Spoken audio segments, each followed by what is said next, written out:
جسے پروردگار بندے کو اپنے انسانیت کی ان منزلوں پر دیکھنا چاہتا ہے. ایک انسان اپنے معبود سے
دانے ہونے کے گیہوں چاول سبزی یہ سب خود انسان فیصلہ کر سکتا ہے. یہاں پر یہ حماقت پروردگار اس روزی میں برکت نہیں دیتا، اس کے اندر حرکت نہ ہو.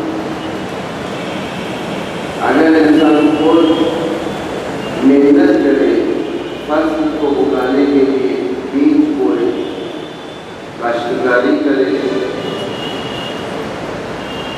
پانی دے، اس کے بعد آسمان سے پانی برسے، جب کام ختم کر دیا اس نے خدا کے اوپر اگر امید لگائے بیٹھے یہ پروردگار یقیناً ہماری مدد کرے گا، یقیناً ایسی فصل میں برکت بھی ہوتی ہے.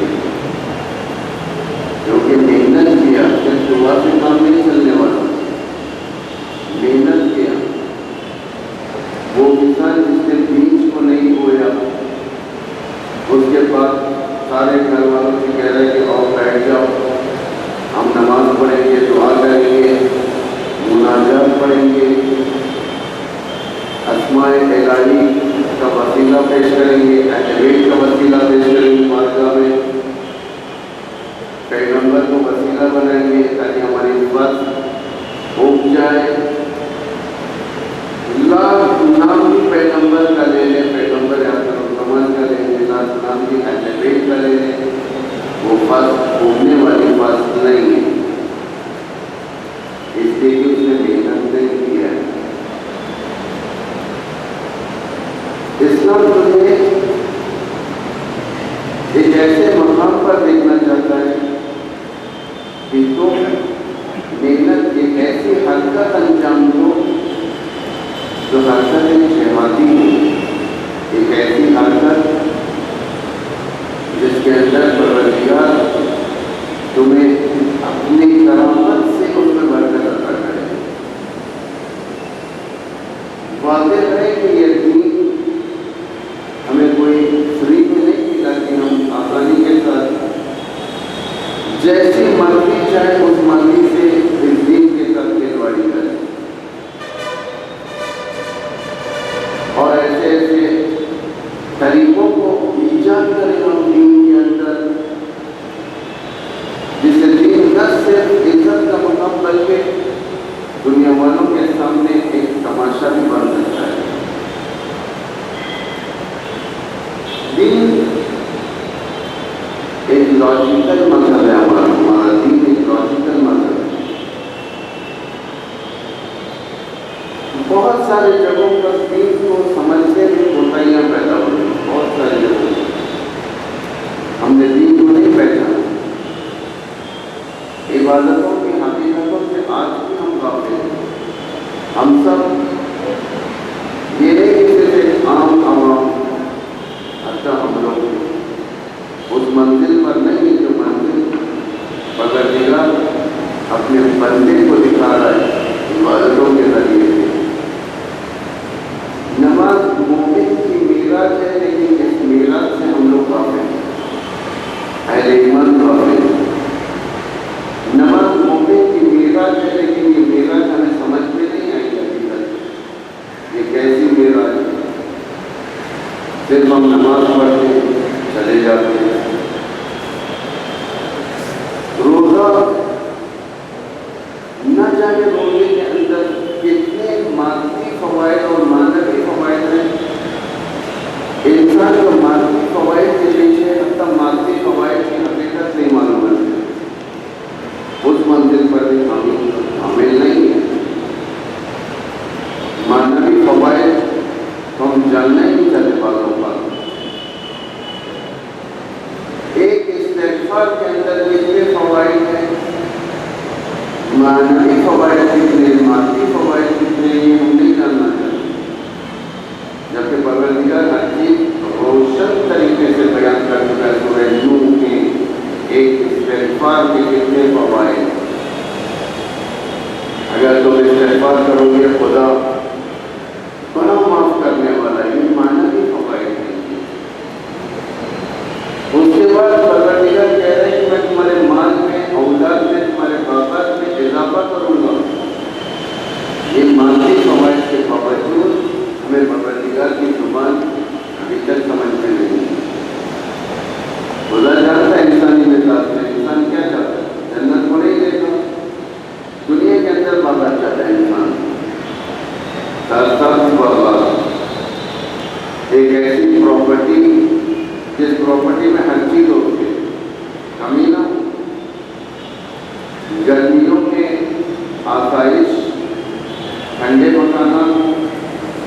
سردیوں میں مناسب ویدر رہنے والا مکان، پانی اور نہ جانے جو جو بھی نعمتیں انسان کے لیے ضروری ہے سب چاہتا ہے۔ حضرت ان تمام چیزوں کا وعدہ کیا ہے، لیکن انسان غافل ہے آیات الہی سے، نعمتوں سے غافل ہے۔ اس کے بالمقابل ہم کے پاس چیزوں کو پکڑ لیا ہے جس سے ہم ہر چیز سمجھتے ہیں۔ مثلا اگر ہم یہ کہیں کہ مریض کو شفا ہونا ہے، ہم دعا کرتے ہیں، یقیناً دعا میں اثر ہے، لیکن جب تک اس مریض کا علاج نہ ہو کوئی دعا میں اثر نہیں ہوتا، بلکہ ایمان اور ناسور بن جائے گا، تمہارا ایمان و عقیدہ اللہ سے کم ہو جائے گا۔ دوائی ہو رہی ہے مریض کے لیے اور ہم دعا کرتے ہیں، یہ دعا اثر کرتی ہے۔ میں 12 چیز کو آپ کے سامنے بیان کر چکا ہوں۔ پیغمبر اولو العزم، اللہ کا محبوب نبی حضرت موسیٰ جب بیمار پڑے تھے، ان کی ذات میں اضافہ ہو رہا تھا، ان کی ناکامانی میں اضافہ ہو رہا تھا، موسیٰ اللہ سے گفتگو کرے، پروردگار کو شفا دو، پروردگار کیا میں نہیں دے سکتا شفا، کیوں؟ اس لیے کہ میں نے طبیبوں کے حق میں حکمت دی ہے، تم اس طبیب سے دوا لے کر کھاؤ، میں اس دوا کو مفت کروں گا، تمہیں شفا دے گا۔ پروردگار ایک قانون یہاں پر مشخص کر رہا ہے، یہ الہی پروٹوکول نہیں ہے، ہر چیز کا مطلب کسان اسی طریقے سے کسان اگر کہے پروردگار میری زمین کو سرسبز کر دے، آباد کر دے، گندم سے چاول سے نہ جائے، سبزیوں سے، پروردگار وہی جواب دے گا جو موسیٰ کو دیا تھا۔ پروردگار کہے گا کہ تم بیج کا کاشتکاری کرو، مراقبت کرو، اور میں آسمان سے پانی پڑتا ہوں، اس وقت تم دعا کرو کہ پروردگار اس فصل کے اندر برکت عطا کر۔ ایک جوان اگر بغیر کوئی تعلیم کے، بغیر کوئی کام کے گھر بیٹھے یہ کہہ رہا ہے کہ مجھے پروردگار روزی دے دے، بلکہ وہ جوان اگر آگے رسول سے بھی ہوگا تو اسے روزی نہیں ملے۔ وہ جوان معصوم ہے، شاہ فرماتے ہیں اس بات کو، وہ جوان جس کے دست و پا سالم ہے، ہاتھ اور پیر سالم ہے، محنت نہیں کرے، دعا پر اگر اکتفا کرے، دعا اسے کوئی اثر کرنے والی نہیں، اسے کوئی فائدہ پہنچانے والی نہیں دعا۔ اس لیے کہ ایک واضح ہے کہ ہمارے پاس دعا کے ساتھ تھوڑی بہت محنت ضروری ہے۔ اگر ہم کہیں کہ ماہ رجب، ماہ شعبان، ماہ رمضان، یہ تینوں مہینے ہمیں انسان بنا سکتے ہیں، ہرگز نہیں بنا سکتے جب تک تم انسان بننے کی کوشش نہ کرو، جب تک کہ ہم اپنی اصلاح کرنے کی کوشش نہ کریں۔ بعض لوگوں کے ذہنوں میں ہوتا ہے بھائی رمضان آ جائے گا، ڈائٹ کنٹرول ہو جائے گا، کچھ نہیں کھائیں گے، اور رمضان کے بعد طبیعت بحال ہو جائے گی، کولیسٹرول نیچے آ جائے گا، شوگر نارمل ہو جائے گی، بی پی بنا ہو جائے گا، لیکن اتفاقاً رمضان آخر ان چیزوں کو بڑھا کر چلے جاتا ہے۔ ڈائٹ کنٹرول کا مہینہ سمجھ لیتے ہیں ہم، بلکہ کنٹرول نہیں ہو، ایک اذان ہوگی ہم نے اپنے پیٹوں کو بھر لیا، صبح کی اذان سے پہلے ہم نے بھر لیا، یہ سب چیزیں اس وقت تک حل نہیں ہونے والی جب تک ہم خود اس کے اوپر میجرز نہ لیں، ہم خود اس کے اوپر غور نہ کریں۔ ماہ رجب مدد کرتا ہے تمہیں ماہ شعبان میں داخل ہونے کے لیے۔ ماہ رجب اور ماہ شعبان تمہیں مدد کرتے ہیں ماہ رمضان میں داخل ہونے کے لیے، اور ویسا بندہ بنانے کے لیے خدا دیکھنا چاہتا ہے۔ یہ 3 مہینے کی پریکٹس، یہ 1 سال کا بیک اپ نہیں ہے باقاعدہ، یعنی 1 سال ہم کنٹرول کر سکتے، باقی 3 مہینے اگر چلے جائیں 9 مہینے ہم کنٹرول کر سکتے ہیں۔ اگر انسان کنٹرول کرنا چاہے تو ہر مہینہ کنٹرول کر سکتا ہے، یہ وسیلہ ہے اس کنٹرول کو کنٹرول کرنے کے لیے۔ لیکن اگر کنٹرول نہیں کرنا چاہے انسان، ماہ رمضان بھی اس کے لیے مشکل بن جاتا ہے۔ ماہ رمضان کا برکتوں کا مہینہ ہے، رحمتوں کا مہینہ ہے، وہ بھی مشکل بن جاتی ہے۔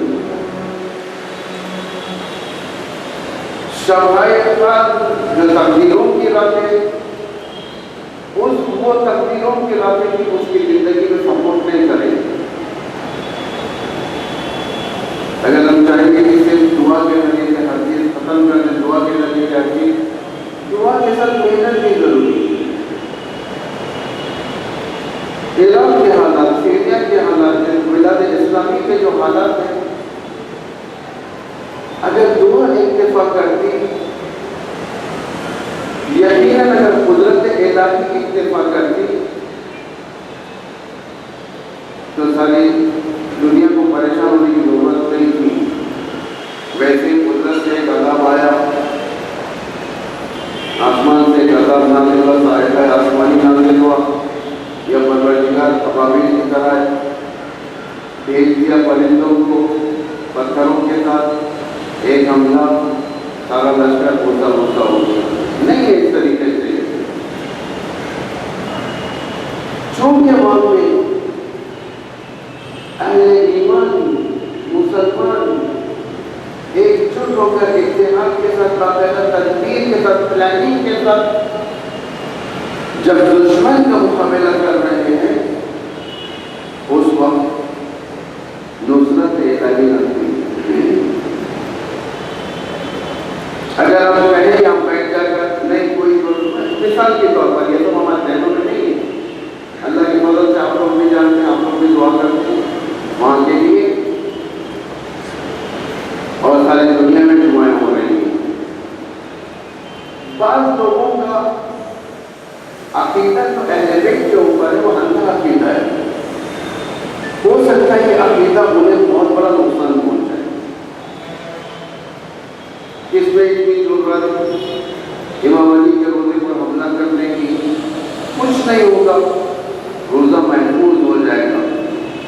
اگر بغیر ڈیفینڈ کیے یہ دعا اگر اس طریقے کی تمنا ہے، باطل تمنا ہے، باطل تمنا ہے۔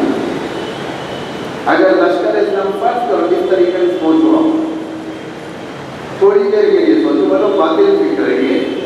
اگر ہم بیٹھے تھے، امام علی کا روزہ ہے نجف، امام حسین کا روزہ ہے کربلا، فاطمہ سمرہ، یہ سارے کے سارے امام وہاں پر دفن ہیں۔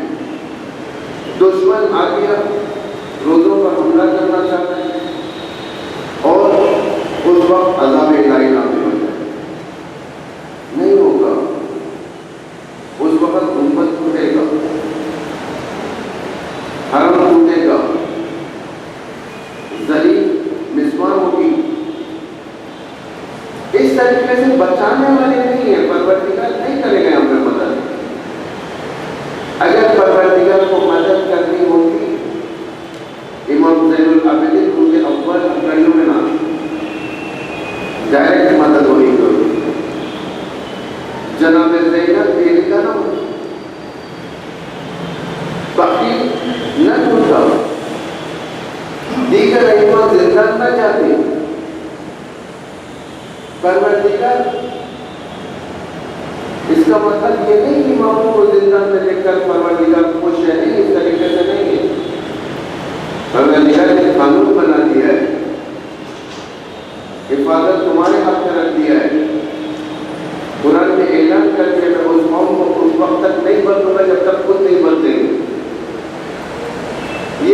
مجاہدین ڈوبتے ہیں، آج روزے نہیں ہو سکتے، اس کے جو مجاہدین ہیں ہمارے دشمن کا منہ توڑ جواب دینے کے لیے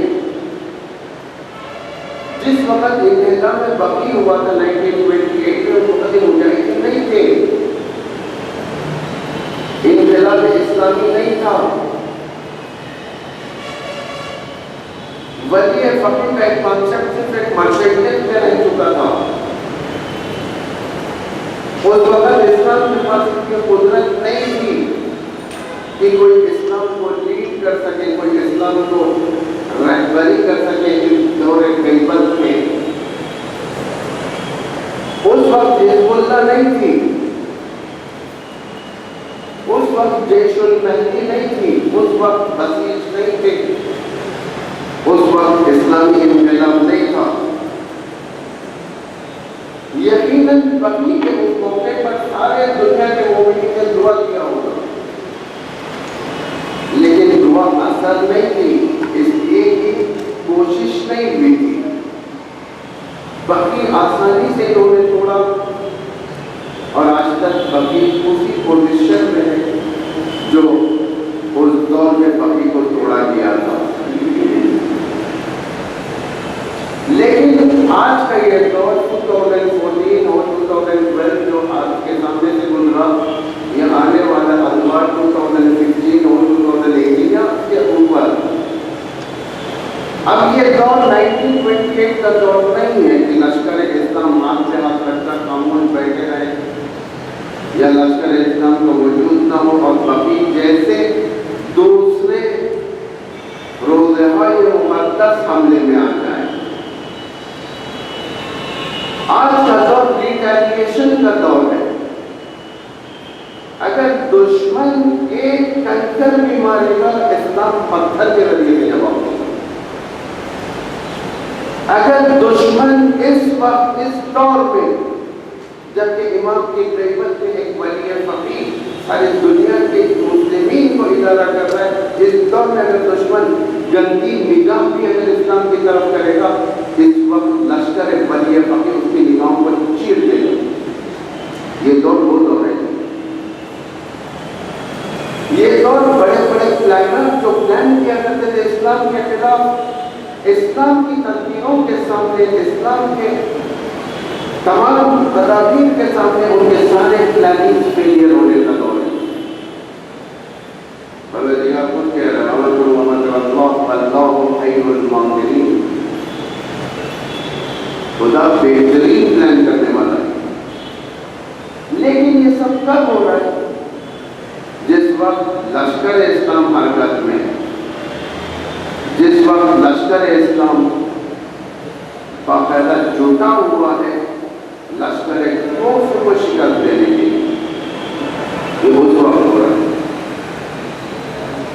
اب جب یہ لشکر کفر کے لشکر کے مقابل میں آ جائے گا، مدراس میں رہنے والے، دلی میں رہنے والے، بنگلہ دیش میں رہنے والے، ہندوستان اور پاکستان میں رہنے والے، چائنا اور جاپان میں رہنے والے مسلمان جب دعا کریں گے، یہ دعا رنگ لائے گی۔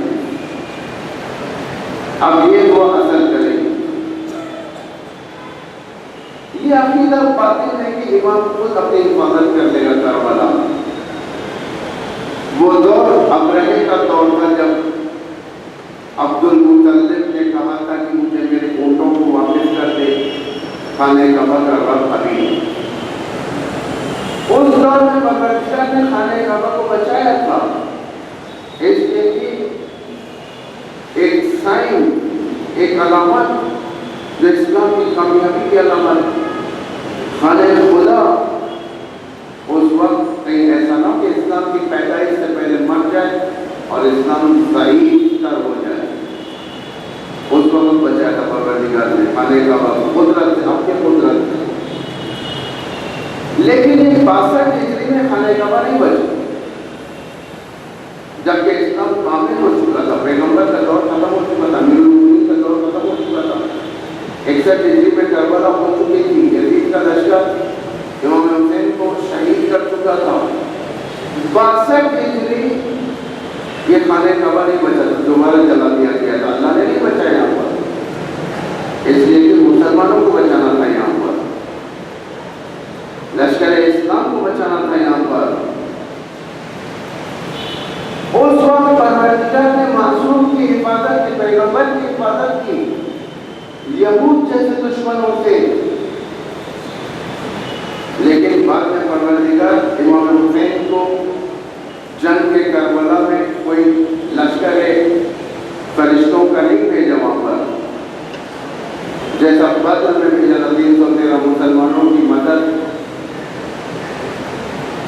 قدرت سے، یعنی فرشتوں کے ذریعے سے ہوئی تھی، وہ مدد یہاں پر نہیں، اس لیے کہ یہاں پر مسلمانوں کا کام تھا بچانا، اہل اسلام کا کام تھا بچانا۔ یہ سنت الہی ہے، اور سنت الہی کبھی تبدیل ہونے والی نہیں ہے۔ یہ ایک ایسی سنت پروردگار نے قائم کیا تھا کہ ہر قیامت تک آنے والے دشمنوں کو بیداری کے ساتھ، تدبیر کے ساتھ، ہوشیاری کے ساتھ جواب دینا ہے۔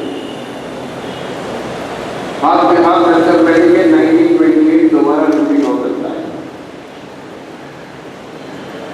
جس بیداری کا نتیجہ یہ ہے کہ ایک مرجع تقلید جس کا نام حضرت آیت اللہ العظمیٰ سیستانی، ان کی سلامتی کے سلوات پڑھے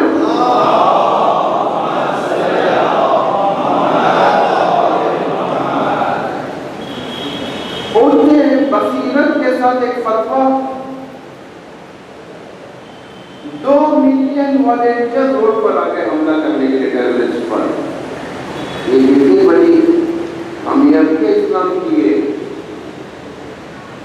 سیستانی کا فتویٰ سننے والے سے شیعہ نہیں ہے، سیستانی کا فتویٰ سننے والے اہل سنت ہے۔ تشیع تو ضروری ہے، عراق کے لوگوں کے لیے فتویٰ تھا ہی، اور عراق کے جوان اس وقت اس فتوے کے بعد گھروں پہ نہیں بیٹھ سکتے، سڑکوں پر آ گئے، اسلحے سے لیس ہو گئے اسلام کو دفاع کرنے کے لیے۔ فَبُهِتَ الَّذِي كَفَرَ، دنیا کی ساری طاقتیں مضبوط ہو گئی، دنگ رہ گئی، ایک فتویٰ، اور جیسا کہ ابھی مجھے انفارمیشن ملی 100 سال کے اندر یہ پہلا فتویٰ تھا جو مرجعیت نے جہاد کی طرف دعوت کیا ہے۔ لوگ نکل کر آ گئے، دنیا دنگ رہ گئی، انگوش پہ دندان ہو گئے۔ اب کیسے کریں؟ سیریا کا حال جو کیا تھا 2.5 سال کے عرصے میں عراق کا اگر یہ فتویٰ نہ نکلتا تو 2.5 سال کا بہت زیادہ لانگ ٹرم بیسس کے اوپر یہ جھگڑے چلتے، لیکن ایک فتوے نے دشمن کی کمر توڑ دی، ایک فتوے نے۔ سیستانی کا جو فتویٰ تھا نکلا تھا 1.5 ہفتہ پہلے، 2 ہفتہ پہلے کی بات، اس سے کم 2 ملین یعنی 30 لاکھ والنٹیئر فوج بن گئے۔ 2 ملین ایک فتوے میں 2 ملین لوگ فوج بننا اور ملک کی حفاظت کرنا، جبکہ ہمارے پاس ہندوستان کے اندر فوج 12 لاکھ کی ہے، 12 لاکھ کی فوج، یعنی وہ 20 لاکھ کی فوج سرحدوں کی حفاظت کے لیے یہ گندی قوم، ابو سفیان کی قوم، وہابیت کو اور تکفیریوں کو ختم کرنے کی عمل ہو۔ ماں نے اپنے بچوں کو سجا کر بھیج دیا،